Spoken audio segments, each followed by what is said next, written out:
राजसाहेब आणि राणेसाहेबांना परत एकदा व्यासपीठावर जनतेसमोर भाषण करता निमित्ताने आपल्याला एकत्र पाहण्याची आमच्या सगळ्या जणांची इच्छा आहे।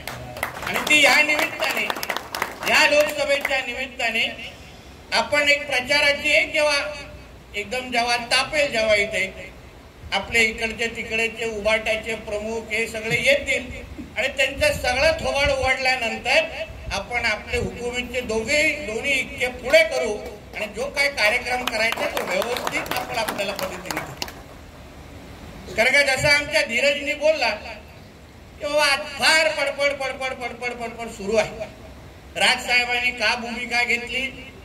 राजसाहेबांसारखे दूरदृष्टी असणारे नेते ते फार विचारपूर्वक भूमिका मांडणाऱ्यापैकी आहेत। ते काय असंच कुठेतरी विषय बोलून जात नाही। त्यांच्यामध्ये आणि उद्धव ठाकरेमध्ये जमीन आसमानचा फरक आहे, आम्ही लहानपणापासून बघतोय। बाळासाहेबांचे सगळे गुण कोणी घेतले असतील तर ते आदरणीय राजसाहेबांनीच घेतलेले आहेत, हे आम्ही नेहमी सांगत असतो आणि त्याचा अनुभव आम्हाला सगळ्या जणांना आहे।